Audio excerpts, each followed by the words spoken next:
બીજી એક કલમ એમાં છે. શું કલમ છે?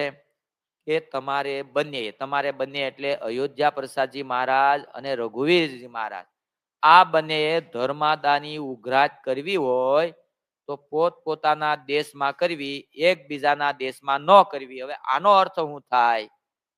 અધિકાર કોનો છો ધર્માદો ઉઘરાવાનો? તમારે સત્સંગીમાંથી ધર્માદો ઉઘરાવો હોય તો પોતપોતાના દેશમાં ઉઘરાવો. એ કોને કહ્યું? ગોપાળાન સ્વામીને, મુક્તાન સ્વામીને, નિષ્કુળાન સ્વામીને કોને કહ્યું? હે કે કોઠારીને કહ્યું? એ વખતે કોઠારીઓ તો થાપ્યા હતા ને, મહંતે થાપ્યા હતા. મહંતને આજ્ઞા કરી. ધર્માદો ઉઘરાવાની આજ્ઞા કોને? આચાર્યને. આના ઉપરથી સ્પષ્ટ જણાય કે તમારે ધર્માદો ઉઘરાવો હોય તો પોતપોતાના દેશમાં ઉઘરાવો, એકબીજાના દેશમાં ન ઉઘરાવો. તો રઘુવીરજી મહારાજને ધર્માદો ઉઘરાવો ક્યાં ઉઘરાવો? દક્ષિણ દેશમાં, લક્ષ્મીનારાયણ દેશમાં. અને અયોધ્યા પ્રસાદજી મહારાજને તો કે એને નરનારાયણ ગાદી, જે નરનારાયણ દેશ, ઉત્તર દેશમાં. તો આવી રીતે આ આજ્ઞા સ્પષ્ટ લખી, ધર્માદો ઉઘરાવાનો અધિકાર માત્ર ને માત્ર આચાર્યને છે. ઈ ધર્માદો ઉઘરાવીને ક્યાં વાપરવો એ અધિકાર આચાર્યનો છે. એ એના ભરણ પોષણ માટે ક્યારેય નથી વાપરતા. એ પાછી ભૂલ હોય તો કાઢી નાખજો. અને આચાર્યને વિશે જેવા દોષ જેને કલ્પાને એવા ઈ થઈ ગયા. આપણી નજર સામે દેખાય. લોભીપણાના આચાર્ય રૂપિયા રાખે તો એ રૂપિયા ઉઘરાણી કરી કરીને રાખતા થઈ ગયા. આપણે નજરે દેખાય કે નથી દેખાતું? ગામમાંથી ઉઘરાણા કરીને મળ્યા રાખવા કે આચાર્ય ધર્મદાન રૂપિયા રાખે છે, આમ રાખે છે. પણ તમે ઊંડું ઉતરીને વહીવટ જો જરાક ભાળી જાય તો કે આ બસ આમાં આમ જ છે. ઈ કે બેન ભાઈ ગાડી વાહે બેહીને જતા હોય તો જો કે ઓલી પરિસ્થિતિ ઓળખતો ના હોય ને કે ઓલા જો બીજાને બાઈને લઈને જાય. એટલે પણ એ ઓળખાણ તો કરી, એની બેન છે, એને કઈ મૂકવા જાવી, તેડવા મૂકવા જાવી કે ન જાવી? આવા દોષ નો કલપવા, પેલા પાકું કરવું. અને જેવા જેને દોષ કામીપણાના જેને દોષ કલ્પા, 8 પ્રકારે ત્યાગ રાખતા હતા, ભ્રષ્ટ થઈ ગયા. સ્ત્રીઓ માન, સૃષ્ટિ વિરુદ્ધ માન, આવા થઈ ગયા. કેમ? જેવા દોષ કલ્પા એવા એનામાં આવ્યા. મહારાજ કે સૂર્ય હામી ધૂળ નાખે અને ઈ રજ ઉડીને આંખમાં પડે. ગામને જે કરવું પડે, આપણે કોઈ જ સુધારવા નથી હો, કોઈને નથી સુધારવા. ભગવાન એને સદબુદ્ધિ આપે એવું આપણે પ્રાર્થના કરવાય, પણ સુધારવા કોઈને નથી. આપણે સુધરવાનું છે. શું કરવાનું છે? આપણને આવા કોઈના શબ્દ ન અડી જાય એનો સંગ ન કરવો. અને જે દોષ કલ્પતા હોય ને એનો તો આપણે સંગ ન કરીએ, પણ એનો જે સંગ કરતા હોય ને એનોય સંગ ન કરવો. કેમ? એમાંથી આવી જાય કે નહીં આપણામાં? એનામાંથી એનામાં આવે ને એનામાંથી આપણામાં આવે. કેમ આવે ખબર? આપણે કઈ 24 કલાક તો સત્વગુણ વર્તતો નથી. 24 કલાક કઈ સતયુગના ધર્મો આપણામાં વર્તતા નથી. ક્યારેક કળયુગના ધર્મો વર્તતા હોય, રજોગુણ તમો ગુણ વર્તતા હોય, ત્યારે અલ્પ સરખો જે દંશ હોય ને બેહી જાય ને જાતો નથી. દીનાનાથ ભટ્ટનો પ્રશ્ન છે ને વચનામૃતમાં. રજોગુણ વર્તતો હોય ને એ વખતે દંશ બેહી ગયો, એ નથી જાતો. એટલે આવો ગુણ વર્તતો હોય ત્યારે ક્યારેક એ શબ્દ પડી ગયો હોય તો આપણા મગજમાં ઘૂસી જાય છે, પછી કાઢવો જાતો નથી. માટે એવાનો સંગ ક્યારેય ન કરવો જો બસવું હોય તો. કળયુગ તો ટાપીને રહ્યો, સધર્મ ટાપીને રહ્યો. કારે ભૂલ કરે કારે હું આમાં પ્રવેશ કરું. જેણે જેણે આચાર્યને વિશે દોષ કલ્પાશે એને વિશે અધર્મ પરવર્તી ગયો. હવે આમાં પ્રશ્નો તો ઘણા આવે, બધાના ઉકેલ કરવામાં થોડુંક ઓલું થાય. ઘણા એમ કે હારે રે એ ઓડા એ સાધુ ક્યાં હારા છે, એની સોખવટ કરી દઈએ આપણે. લો ને, એ તો ભાઈ એમાં તમે કોઈ છેતરાણા, તમે કોઈ પૈસા આપ્યા એને, કોઈ પગે લાગ્યા, કોઈ રસોઈ દીધી, હાલો હાલો આજ તો ભાવથી તમને જમાડીએ, પધરામણી કરાવી કોઈએ, તો એનો પ્રશ્ન જ ક્યાં છે ભાઈ? નથી એટલે નથી. પણ જે હારા હતા એમાં આમ કેમ થઈ ગયું? તો એને આચાર્યને વિશે દોષ કલ્પા. એ હારા હતા, એ બગડ્યા.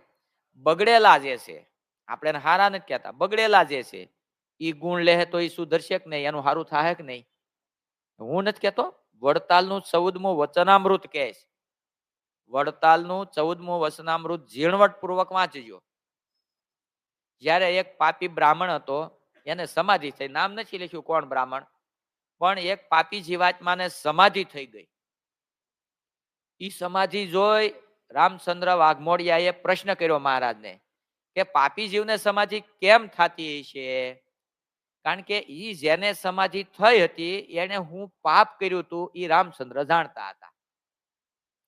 હવે એને પાપ એવું કરેલું, એને એના હગા મોટા ભાઈનું ખૂન કરી નાખેલું, મારી નાખેલા. એટલે મોટા ભાઈ એટલે પિતા તુલ્ય ગણાય, એટલે પિતાની હત્યા જેવું પાપ લાગે. બીજું, જાતીય કરીને બ્રાહ્મણ હતા એટલે બ્રહ્મ હત્યાનું પાપ લાગે. આવું પાપ લાગેલું એને પછી નાચે નાચ બહાર મૂકીને ગામ બહાર ચૂપડું કરી ન્યા રહેતા. નાચમાં નહોતો, બ્રહ્મ હત્યારો કહેવાય, પિતાનો હત્યારો કહેવાય. આવો પાપી જીવને એને સમાધિ થઈ. એટલે આ પ્રશ્ન ઉભ્યો કે એને સમાધિ કેમ થઈ. પછી એના ઉત્તરમાં મહારાજે કીધું કે તમે જેને પાપી સમજો છો એ પાપી નથી, તમે જેને ધર્મવાળા સમજો છો એ ધર્મવાળા નથી. તો કે આ દુનિયામાં લોકો પાપી કોને સમજે છે, તો કે વર્ણ ધર્મ અને આશ્રમ ધર્મનો જે ત્યાગ કરે, નથી પાલન કરતા, એને હવે પાપી સમજે. અને એ પોતે પોતાને પાપી માને કે હું પાપ કરું છું. કેમ? તો કે વર્ણ ધર્મ આશ્રમ ધર્મ આ બે વૈદિક ધર્મ છે, એનું હું પાલન નથી કરતો, માટે હું પાપે યુક્ત છું. અને જે વર્ણ ધર્મ આશ્રમ ધર્મનું પાલન કરે છે એને હવે ધર્મવાળા સમજે છે. સમાજમાં તો આ જ રીત છે. હવે ઘટના એવી ઘટી, મહારાજ કહે છે જે વર્ણ ધર્મ પાળે છે, આશ્રમ ધર્મ પાળે છે, એ મોટા પુરુષનો દ્રોહ કરે છે. ભગવાન કે ભગવાનના ભક્તનો દ્રોહ કરે, સંતનો દ્રોહ કરે કે ગુરુ દ્રોહ કરે, તો એને વર્ણ ધર્મ અને આશ્રમ ધર્મ જે પાલન કર્યું એનું જે કાંઈ સુકૃત થયું છે, પુણ્ય થયું છે, એ દ્રોહ કરવાથી તમામ સુકૃત નાશ પામી જાય છે. ઉલટાનું એને પંચ મહાપાપ જેવું પાપ લાગે છે. હવે આ પાપે યુક્ત છે એને આપણે કેવા સમજીએ છીએ? ધર્મવાળા. કેવા સમજીએ છીએ? કેમ? તો કે એનો આશ્રમ ધર્મ, ત્યાગીનો ધર્મ પાળે છે, ભેગું કરીને ખાય છે, પાણી નાખીને ખાય છે, સ્ત્રીઓને અડતા નથી, પૈસા રાખતા નથી, રખવતા નથી, આ બધો ધર્મ આપણને દેખાય, એટલે આપણે એને ધર્મવાળા સમજીએ. પણ એ જ વ્યક્તિ ગુરુદ્રોહ કરે છે, તો એને જે કાંઈ પાણી નાખીને ખાધું, રૂપિયા ન રાખે, સ્ત્રીનો 8 પ્રકારે ત્યાગ રાખે, એ રાખે નહીં, રખાવે નહીં, ધંધા બિઝનેસ કરે નહીં, દેહના સંબંધી હારે સંબંધ રાખે નહીં, આ બધું સુકૃત થયું. આવું બધું કરતા હોય તો સુકૃત તો થવાનું જ નથી. પણ કદાચ આવું પાલન કરતા હોય એવાની વાત છે હો. હવે ઈ સુકૃત ગુરુદ્રોહ કરવાથી બધું નાશ પામી. હું નથી કહેતો, વડતાલનું 14મું તમે વાંચી લેજો. કોઈ ભક્ત કે સંત કે ગુરુદ્રોહ બની આવે, ભગવાનના ભક્તનો દ્રોહ બની આવે, તમામ સુકૃત નાશ પામી જાય અને પંચ મહાપાપ જેવું પાપ લાગે. હવે આવા પાપીને આપણે કેવા સમજીએ છીએ? અત્યારે સમાજની અંદર શું સમજે? ધર્મવાળા સાધુ. મારા સિંહ હારે છે કે ધર્મ નથી પાળતા. આ ધર્મવાળાની વ્યાખ્યા બતાવું તો એક છે કેવા? તો કે પંચ મહાપાપે યુક્ત કયા 14મા વચનામૃતમાં. એને આપણે ધર્મવાળા સમજીએ છીએ. હવે વાત રહી ધર્મ વગરના જે વર્ણ ધર્મ, પોતાના આશ્રમ ધર્મ નથી પાળતા એની વાત. તો મહારાજ કે એવો જે છે અને એને મોટા પુરુષનો જે ગુણ આવે છે, તો એને વર્ણ ધર્મ આશ્રમ ધર્મ લોપ્યું એનું પાપ લાગ્યું છે. શું લાગ્યું છે? પાપ લાગે. ન લાગે એવું નથી કહેતા આપણે. શાસ્ત્રનો મત આપણે એને અન્યથા ન કરી શકીએ. તો એને પાપ જરૂર લાગ્યું, પણ એને મોટા પુરુષનો ગુણ ગ્રહણ કર્યો છે, તો મહારાજ કે એને પંચ મહાપાપ જેવું પાપ હોય તો નાશ થઈ જાય છે. એના ઇન્દ્રિયો અંતકરણ પવિત્ર થઈ જાય છે, જેથી કરીને પરમાત્માની મૂર્તિમાં ચોંટી જાય છે, માટે એને સમાધિ થઈ જાય છે. આ વડતાલનું 14મું વચન અમૃત. આપણા મતે હવે વિચારવું કોણ પાપી છે ને કોણ ધર્મવાળા છે. હારે રે એ હારા નથી. આપણે એવું નથી કહેતા કે સમાગમ કરીને વાસનાના કારણ શરીર ટાળી દે, એવા આપણે એવું નથી કહેતા. આ ખુલ્લે આમ કહીએ છીએ. આ લાયુમાં જાય છે, કદાચ બે સાંભળતા છે, પણ બેમાં હારા ગણવા કોને હારા ગણવા? ધર્મ ન પાળતા હોય, આપણે હોય કે ઈ હોય, હરિભક્તો હોય સંતો હોય, ધર્મ ભગવાનની આજ્ઞા વસન ન પાળતા હોય તો એકે હારા નહીં. ભારતની ગોળણી એકે સારા નહીં. પણ ઈ બેમાં જે ગુરુદ્રોહ ન કરતો હોય, એક ગુરુદ્રોહ કરતો હોય, તો કોણ હારા?